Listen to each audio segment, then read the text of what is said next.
রাধে কৃষ্ণ বন্ধুরা, কেমন আছেন আপনারা? আশা করি সবাই ভালো আছেন। আজকে আবার একটা নতুন ভিডিও নিয়ে হাজির হয়ে গেছি। ভিডিওটি শেষ অবধি দেখার অনুরোধ রইল। আজকের গল্প সুবোধ ঘোষের ফসিল। গল্পটি 3টি পর্বে পাঠ করব। আজ প্রথম পর্ব। Native state Anjangarh. আয়তন কাঁটায় কাঁটায় 68.5 বর্গমাইল। তবুও নেটিভ স্টেট। বাঘের বাচ্চা বাঘই। মহারাজ আছেন, ফৌজদার, সেরেস্তা, নাজারত সব আছে। 1 কোটির উপর মহারাজের উপাধি। তিনি ত্রিভুবনপতি, তিনি নরপাল, ধর্মপাল এবং অরাতি দমন। 4 পুরুষ আগে এ রাজ্যে বিশুদ্ধ শাস্ত্রীয় প্রথায় অপরাধীকে শুলে চড়ানো হতো। এখন সেটা আর সম্ভব নয়। তার বদলে অপরাধীকে শুধু উলঙ্গ করে নিয়ে মৌমাছি লেলিয়ে দেওয়া হয়। সাবেককালের কেল্লাটা যদিও লুপ্তশ্রী, তার পাথরের গাঁথুনিটা আজও অটুট। কেল্লার ফটকে বুনো হাতির জীর্ণ কঙ্কালের মতো 2টো মরচে পড়া কামান। তার নলের ভেতর পায়রার দল স্বচ্ছন্দে ডিম পাড়ে। তার ছায়ায় বসে ক্লান্ত কুকুরেরা ঝিমোয়। দপ্তরে দপ্তরে শুধু পাগড়ি তরবারির ঘটা। দেয়ালে দেয়ালে ঘুঁটের মতো তামা আর লোহার ঢাল। সচিব আছে, সেরেস্তাদারও আছে। ক্ষত্রিয় তিলক আর মুঘল তকমায় অদ্ভুত মিলন দেখা যায় দপ্তরে। যেন 2 যুগের 2 জাতের আমলাদের যৌথ প্রতিভার সাহায্যে মহারাজা প্রজারঞ্জন করেন। সেই অপূর্ব অদ্ভুত শাসনের তাপে উত্তক্ত হয়ে রাজ্যের অর্ধেক প্রজা সরে পড়েছে দূর মরিশাসের চিনির কারখানায় কুলির কাজ নিয়ে। 68.5 বর্গমাইল অঞ্জনগড়। শুধু ঘোড়া নিম আর ফণি মনসার ছাওয়া রুক্ষ কাকুরে মাটির ভাঙা আর ন্যাড়া ন্যাড়া পাহাড়। কুর্মি আর ভিলেরা 2 ক্রোশ দূরের পাহাড়ের গায়ে লুকোনো জলকুণ্ডু থেকে মোষের চামড়ার থলিতে জল ভরে আনে। জমিতে সেচ দেয়, ভুট্টা, জব আর জনার ফলায়।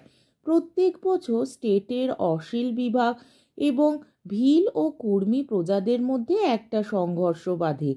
চাষিরা রাজভাণ্ডারের জন্য ফসল ছাড়তে চায় না, কিন্তু অর্ধেক ফসল দিতেই হবে। মহারাজার সুগঠিত পোলো টিম আছে। হয় শ্রেষ্ঠ শতাধিক ওয়েলারের রেশারবে রাজ আস্তাবল সতত মুখরিত।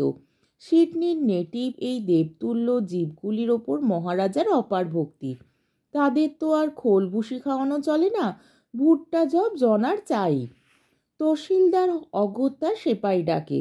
রাজপুত বীরের বল্লম আর লাঠির মারে ক্ষাত্রবীর্যের স্ফুলিঙ্গ বৃষ্টি হয়। 1 ঘন্টার মধ্যে সব প্রতিভা স্তব্ধ, সব বিদ্রোহ প্রশমিত হয়ে যায়।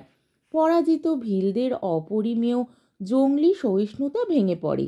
তারা দলে দলে রাজ্য ছেড়ে গিয়ে ভর্তি হয় সোজা কোনো ধাঙর রিক্রুটারের ক্যাম্পে। মেয়ে, মরদ, শিশু নিয়ে কেউ যায় নয়াদিল্লি, কেউ কলকাতা, কেউ শিলং। ভিলেরা ভুলেও আর ফিরে আসে না। শুধু নড়তে চায় না কুর্মি প্রজারা। এ রাজ্যে তাদের 7 পুরুষের বাস। ঘোড়া নিমের ছায়ায় ছায়ায় ছোট বড় এমন ঠান্ডা মাটির ডাঙা, কালমেঘ আর অনন্তমূলের চারার একটা এঝোপ। শালসার মতো সুগন্ধ মাটিতে। তাদের যেন নারীর টানে বেঁধে রেখেছে এ মাটি। বেহায়ার মতো চাষ করে, বিদ্রোহ করে আর মারও খায়। ঋতুচক্রের মতো এই ত্রিদশার আবর্তনে তাদের দিন সন্ধ্যার সমস্ত মুহূর্তগুলি ঘুরপাক খায়। এদিক ওদিক হবার উপায় নেই। তবে অঞ্জনগড় থেকে দয়াধর্ম একেবারে নির্বাসিত নয়। প্রতি রবিবারে কেল্লার সামনে সুপ্রশস্ত চবুতরায় 1000-এর ওপর দুস্থ জমায়েত হয়। দরবার থেকে বিতরণ করা হয় চিড়ে আর গুড়। সংক্রান্তির দিনে মহারাজা গায়ে আলপনা আঁকা হাতির পিঠে চড়ে আর জুলুস নিয়ে পথে বার হন প্রজাদের আশীর্বাদ করতে। তার জন্মদিনে কেল্লার আঙিনায় রামলীলা গান হয়, প্রজারা নিমন্ত্রণ পায়। তবে অতিরিক্ত ক্ষত্রিয়ত্বের প্রকোপে যা হয়, সব ব্যাপারেই লাঠি। যেখানে জনতা আর জয়ধ্বনি, সেখানে লাঠি চলবেই, আর 2-4টে অবাগার মাথা ফাটবেই। চিড়ে আশীর্বাদ বা রামলীলা সবই লাঠির সহযোগে পরিবেশন করা হয়। প্রজারা সেইভাবেই উপভোগ করতে অভ্যস্ত। লাঠিতন্ত্রের দাপটে টেস্টে শাসন আদায় উসুল আর তহসিল চলছিল বটে, কিন্তু যেটুকু হচ্ছিল তাতে গদির গৌরব অটুট রাখা যায় না। নরেন্দ্র মণ্ডলের চাঁদা আর পোলো টিমের খরচ। রাজবাড়ির বাপের কেলে সিন্ধুকের রূপো আর সোনার গাদিতে হাত দিতে হয়, আর সিন্ধুকও খালি হতে থাকে। অঞ্জনগড়ের এই উদ্বিগ্ন অদৃষ্টের সন্ধিক্ষণে দরবারের ল এজেন্টের পদে নিযুক্ত হয়ে এলো একজন ইংরেজি আইনবিশ উপদেষ্টা। আমাদের মুখার্জি এলো ল এজেন্ট হয়ে। মুখার্জি চওড়া বুক, যেমন পোলো ম্যাচে তেমনি স্টেটের কাছে অচিরে মহারাজার বড় সহায় হয়ে দাঁড়ালো। ক্রমে মুখার্জি হয়ে গেল ডি ফ্যাক্টো সচিবোত্তম, আর সচিবোত্তম রইলেন শুধু সই করতে। আমাদের মুখার্জি আদর্শবাদী। ছেলেবেলার ইতিহাস পড়া ডেমোক্রেসির স্বপ্নটা আজও তার চিন্তার পাকে পাকে জড়িয়ে আছে। বয়সে অপ্রবীণ হলেও সে অত্যন্ত শান্ত বুদ্ধি। সে বিশ্বাস করে যে সৎসাহসী সে কখনো পরাজিত হয় না, যে কল্যাণকৃত তার কখনো দুর্গতি হতে পারে না। মুখার্জি তার প্রতিভার প্রতিটি পরমাণু উজাড় করে দিল স্টেটের উন্নতির সাধনায়। অঞ্জনগড়ের আবাল বৃদ্ধ চিনে গেল তাদের এজেন্ট সাহেবকে। একদিকে যেমন কট্টর, অন্যদিকে তেমনি হমদর্দ। প্রজারা ভয় পায়, ভক্তিও করে। মুখার্জির নির্দেশে বন্ধ হলো লাঠিবাজি। সমস্ত দপ্তর চুলচেরা অডিট করে তোলপাড় করা হলো। স্টেটের জরিপ হলো নতুন করে, সেন্সার নেওয়া হলো। এমনকি মরচে পড়া কামান দুটোকেও পালিশ দিয়ে চকচকে করে ফেলা হলো। ল এজেন্ট মুখার্জি একদিন আবিষ্কার করলো অঞ্জনগড়ের অন্তর্ভৌম সম্পদ। কলকাতা থেকে জিওলজিস্ট আনিয়ে সার্ভে ও সন্ধান করিয়ে একদিন বুঝতে পারে মুখার্জি এই অঞ্জনগড় রত্নভাণ্ডার। এর গ্র্যানিটে গড়া পাঁজরের ভাঁজে ভাঁজে অভ্র আর অ্যাসবেস্টের স্তূপ। কলকাতার মার্চেন্টের ডাকিয়ে ওই কাঁকুড়ে মাটির ডাঙাগুলি লাখ লাখ টাকার ইজারা করিয়ে দিল। অঞ্জনগড়ে শ্রী গেল ফিরে। আজ কেল্লার একপাশে গড়ে উঠেছে সুবিরাট গোয়ালিয়রি স্টাইলের প্যালেস। মার্বেল, মোজাইক, কংক্রিট আর ভিনিসিয়ান সার্সির বিচিত্রিত পরিসজ্জা। সরকারি গ্যারেজে দামি দামি জার্মান লিমুজিন, সিডান আর টুরার। আস্তা বলে নতুন আমদানি আইরিশ পনির অবিরাম লাথালাথি। প্রকাণ্ড একটা বিদ্যুতের পাওয়ার হাউস দিবারাত্র ধকধক শব্দে অঞ্জনগড়ের নতুন চেতনা আর পরমায়ু ঘোষণা করে। সত্যি নতুন প্রাণে জোয়ার এসেছে অঞ্জনগড়ে। মার্চেন্টরা একজোট হয়ে প্রতিষ্ঠা করেছে মাইনিং সিন্ডিকেট।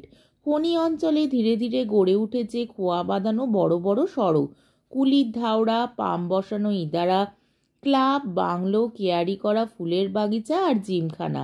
কুর্মি কুলিরা দলে দলে ধাওড়া জাকিয়ে বসেছে। নগদ মজুরি পায়, মুরগি বলি দেয়, হাড়িয়া খায়, আর নিত্য সন্ধ্যায় মাদল ঢোলক পিটিয়ে খনি অঞ্চল সরগরম করে রাখে। মহারাজা এইবার প্ল্যান আনছেন, দুটো নতুন পোলো গ্রাউন্ড তৈরি করতে হবে। আরও 22 বিঘা জমি যোগ করে প্যালেসের বাগানটাকে বাড়াতে হবে। নহবতের জন্য একজন মাইনে করা ইটালিয়ান ব্যান্ডমাস্টার হলেই ভালো। অঞ্জনগড়ের মানচিত্রটা টেবিলের ওপর ছড়িয়ে মুখার্জি বিভোর হয়ে ভাবে তার ইরিগেশন স্কিমটার কথা।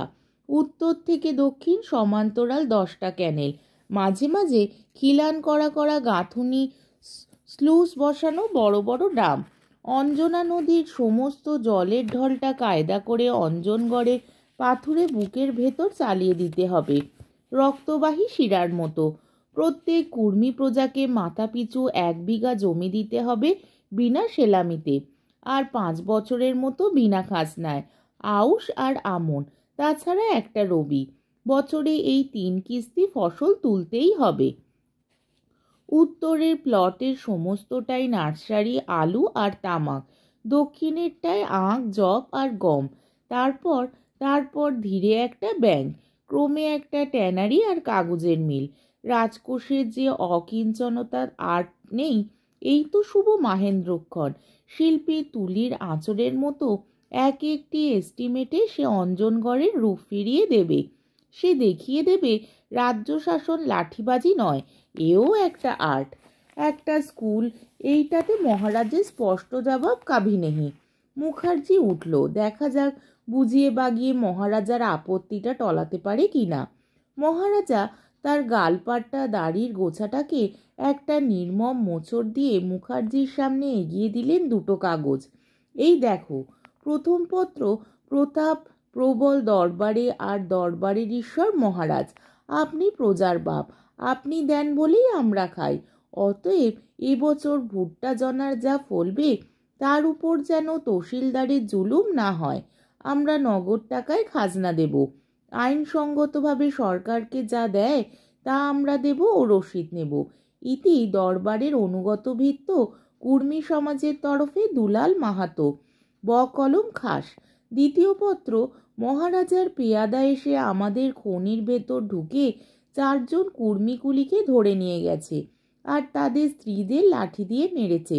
আমরা একে অধিকার বিরুদ্ধ মনে করি এবং দাবি করি মহারাজার পক্ষ থেকে শীঘ্রই এ ব্যাপারে সুমীমাংসা হবে। ইতি সিন্ডিকেটের চেয়ারম্যান গিবসন। মহারাজা বললেন, দেখছো তো মুখার্জি শালাদের হিম্মত? হ্যাঁ দেখছি।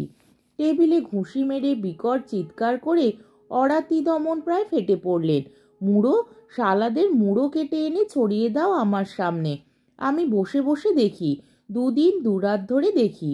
মুখার্জি মহারাজাকে শান্ত করে, আপনি নিশ্চিন্ত থাকুন, আমি একবার ভেতরে ভেতরে অনুসন্ধান করি আসল ব্যাপার কি। আজকের পর্বটি এখানেই শেষ হলো। আমার ভিডিওটি যদি আপনাদের ভালো লেগে থাকে তাহলে আমাকে কমেন্টের মাধ্যমে আপনাদের মূল্যবান মতামত অবশ্যই জানাবেন এবং আমার ভিডিওটিকে লাইক ও শেয়ার করার ও আমার চ্যানেলটিকে সাবস্ক্রাইব করারও অনুরোধ রইল। তাহলে আজকের ভিডিওটা এই অবধি। পরের দিন আবার এই গল্পেরই দ্বিতীয় পর্ব নিয়ে হাজির হয়ে যাব। ততক্ষণ পর্যন্ত আপনারা সবাই ভালো থাকবেন, সুস্থ থাকবেন, সাবধানে থাকবেন এবং আমার ভিডিওটি দেখতে থাকবেন। তাহলে আজকে আসি। রাধে কৃষ্ণ।